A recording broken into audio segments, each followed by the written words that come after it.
Hello mga karikrod!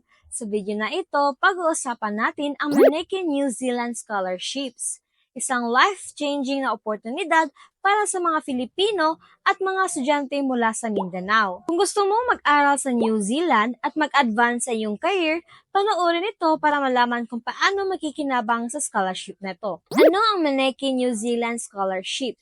Ang Maneki New Zealand Scholarship ay isang prestigious na programa na pinondohan ng New Zealand International Development Cooperation Program. Para ito sa mga estudyanteng nais mag-aral ng postgraduate courses, katulad ng Masters at PhD sa New Zealand. Kasama na sa scholarship ang full tuition, allowance para sa pamumuhay, insurance at round-trip airfare mula sa Pilipinas papuntang New Zealand. Ang scholarship ay bukas sa mga estudyante mula sa Mindanao, lalo na yung mga mula sa disadvantaged na komunidad. Ano ang mga benepisyo ng scholarship na ito? Hindi lang tuition fees ang sagot ng scholarship, kasama rito ang sumusunod. Living allowance, para sa mga pang-araw-araw na gastusin habang nag-aaral. Establishment allowance, pangunang tulong para sa iyong mga pangangailangan pagdating sa New Zealand. Medical at travel insurance, para protektado ka habang nag-aaral. Round-trip airfare, sagot ang iyong flight mula sa Pilipinas papuntang New Zealand. Academic support, tutulungan ka ng mga New Zealand institutions para magtagumpay sa iyong pag-aaral. Sino ang maaaring mag-apply?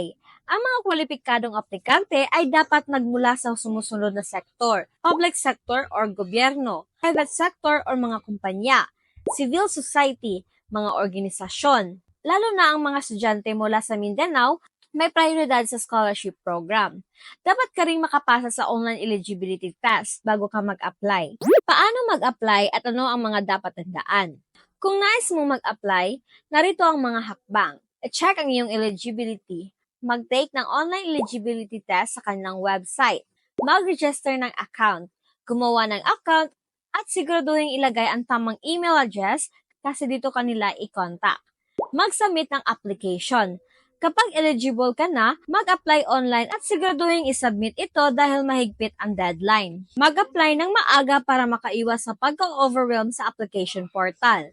I-check ang iyong email regularly dahil dito kanila ipapadala ng mga importanteng updates. At yun lamang po mga karikrod, sa mga kababayan natin na may pangarap na mag-aral at magtagumpay, siguraduhin mag-apply para sa Maneki New Zealand Scholarships at magsimula ng isang bagong chapter sa iyong edukasyon at buhay. Kung may mga tanong kayo, mag-comment lang sa ibaba at tutulungan ko kayo. Salamat sa panonood at good luck sa inyong applications!